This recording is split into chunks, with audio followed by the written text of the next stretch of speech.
안녕하세요. 사연을 부탁해입니다. 오늘의 사연을 소개하겠습니다.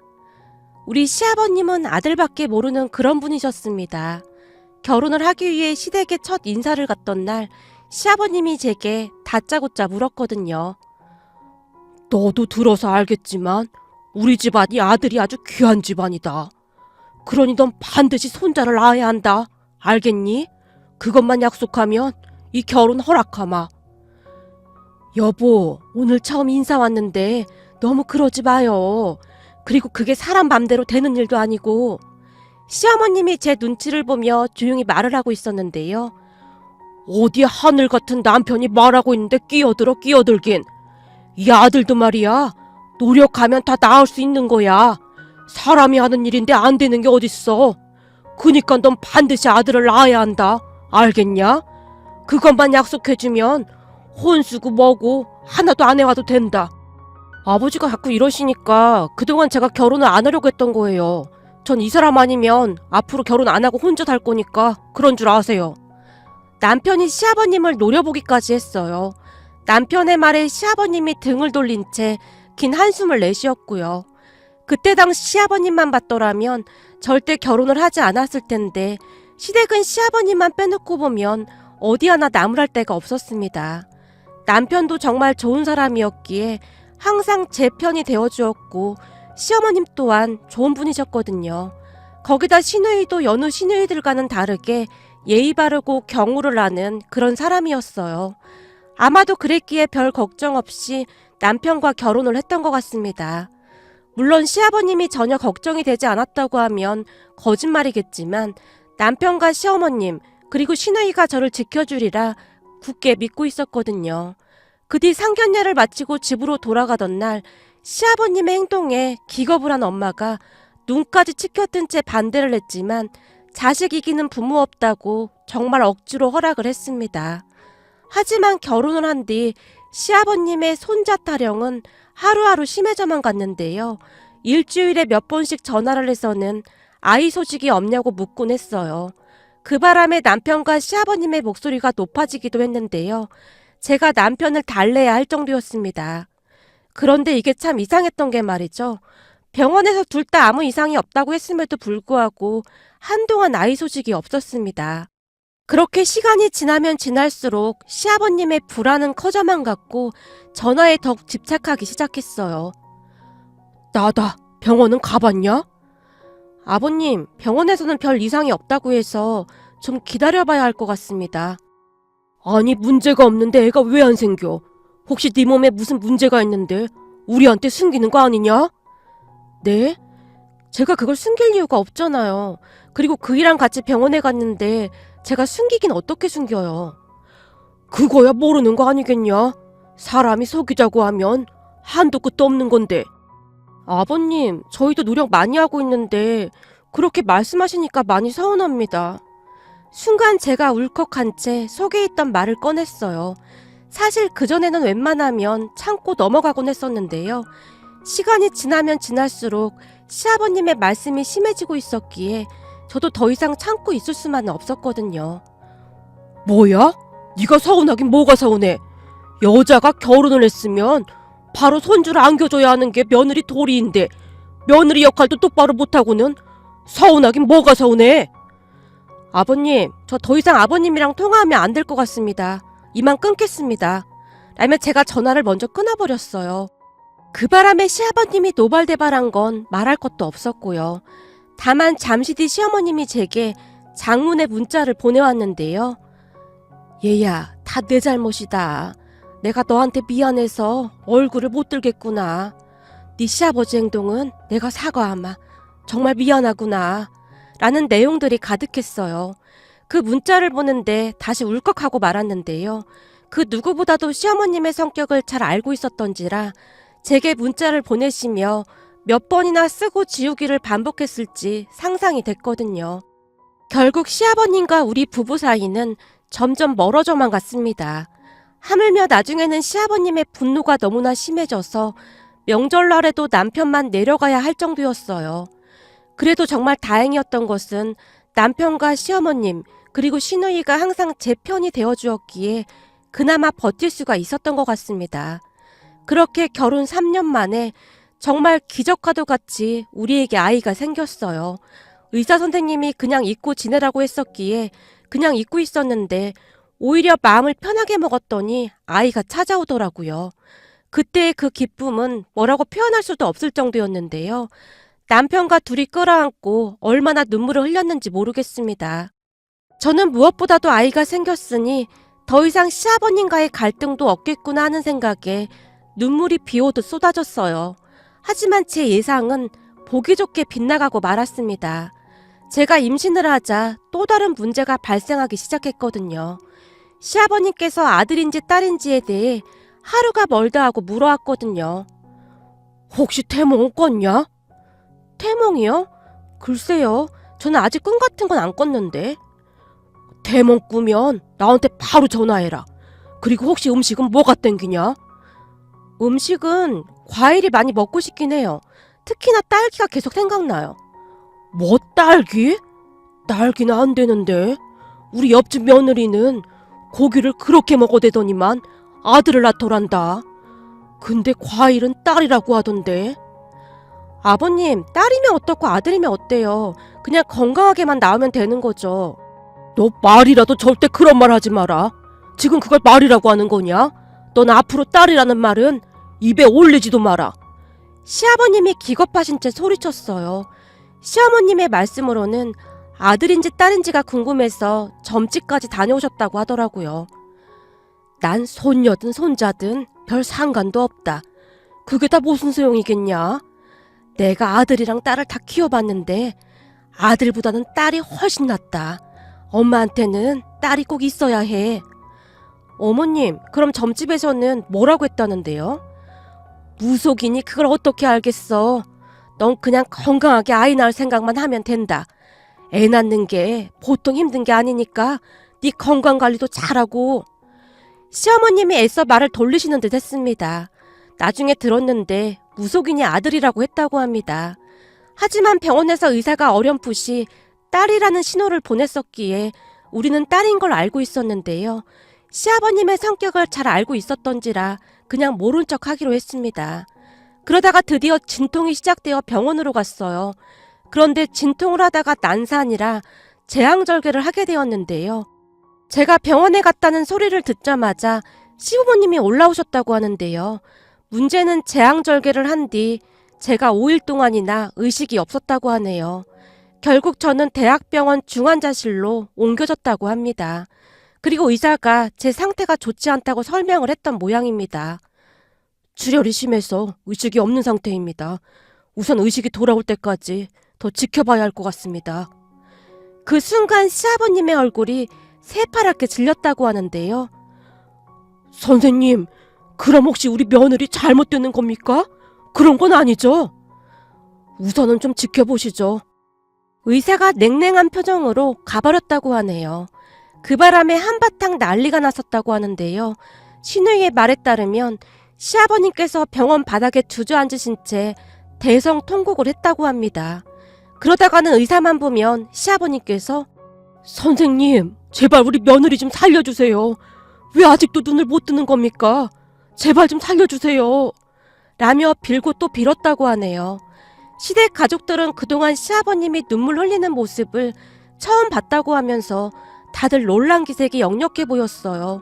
그뿐만이 아니라 시아버님은 시어머님과 함께 병실 앞을 한시도 떠나지 않았다고 했어요.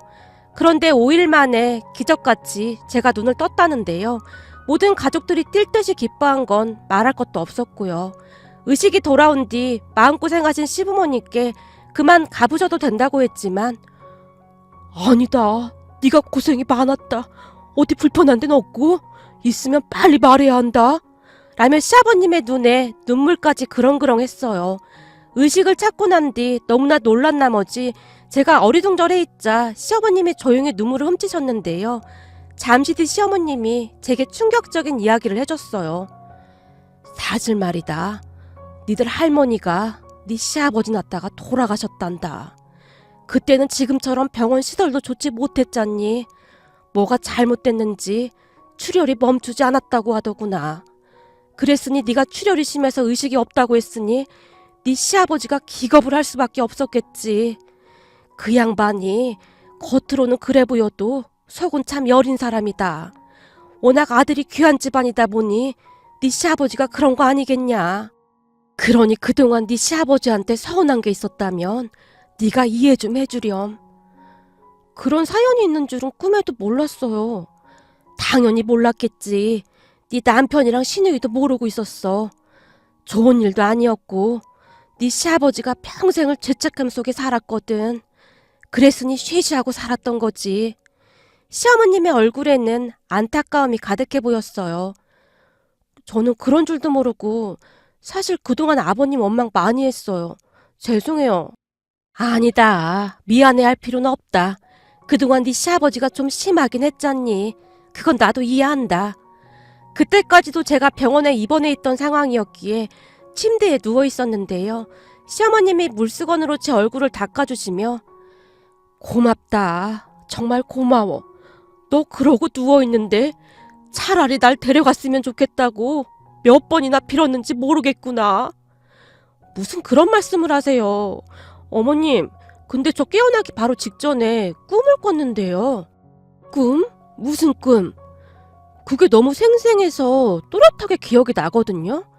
꿈에서 제가 어딘가로 들어갔는데 그곳에 방이 2개가 있더라고요. 근데 한 방에만 사람이 가득한 거예요. 나머지 방에는 사람이 한 명도 없었고요. 그래서 제가 사람들이 많은 방으로 들어가려고 했거든요. 근데 어떤 젊은 여자분이 갑자기 저한테 막 화를 내시는 거예요. 화를 내? 뭐라고? 네가 여기가 어디라고 들어오냐고 하면서 당장 나가라고요. 어찌나 무섭게 화를 내던지 제가 움찔해서 뒤로 물러섰거든요. 그런데도 저한테 마구마구 소리치면서 당장 돌아가 넌 아직 때가 아니야 이러더라고요. 그러다가 깨어난 거예요. 꿈이 어찌나 생생하던지 잊혀지지가 않네요. 그때 생각이 떠올라서 제가 허공을 응시하고 있었는데요. 제 말을 듣던 시어머님이 제게 조용히 물었어요. 혹시 그 젊은 여자 얼굴 기억나니? 그게 얼굴은 잘 기억이 안 나는데 화가 많이 났다는 것만 기억이 나요. 근데 그 여자분 얼굴에 큰 점이 있었던 것 같은데? 뭐? 점? 그럼 설마 그 점이 눈 밑에 있었니? 어머님이 그걸 어떻게 아세요? 맞아요. 눈 밑에 큰 점이 하나 있었어요. 세상에나 어쩌면 이런 일이 있니 그래? 시어머님의 얼굴에는 놀라움이 가득해 보였는데요. 그 뒤 저는 또다시 충격적인 사실을 들어야만 했습니다. 그러니까 제가 꿈에서 본 젊은 여자분이 돌아가신 시할머님이라고 하시네요. 꿈에서 어찌나 화를 내시던지 얼굴은 잘 기억나지 않았지만 눈 밑에 그 점만은 또렷이 기억이 났거든요. 그렇게 시어머님께 들어보니 시할머님 눈 밑에 있던 큰 점 때문에 결혼 후 시집살이를 좀 당하셨다고 하네요. 눈 밑에 있는 점은 눈물점이다 뭐다 그러면서 말이죠. 그래서 시어머님께서 정확히 기억하고 계셨다고 하네요. 돌아가신 시할아버님께서 자주 말씀하셨다고 했으니까요. 그리고 그 사실을 가족 모두 알게 되었고 제 꿈 이야기를 듣던 시아버님께서 다시 한번 통곡을 했습니다. 우리 가족 모두는 제 꿈에 나타났던 그분이 시할머님이라고 한치의 의심도 하지 않고 있답니다. 아무리 생각해봐도 우연이라고 하기에는 너무나 신기하기만 했거든요. 그 뒤 시아버님의 입에서 더 이상 손자 이야기는 나오지 않았어요. 건강이 좋아져서 태어나던 날 제가 시아버님 눈치를 보며 말했는데요. 아버님, 손녀라 서운하셨죠? 아니, 얘가 무슨 말을 하는 거야? 서운하긴 뭘 서운해.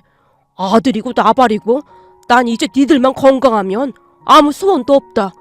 그깟 손자가 뭔 대수라고. 시아버님께서 애써 아무렇지도 않은 듯 말씀하셨는데요.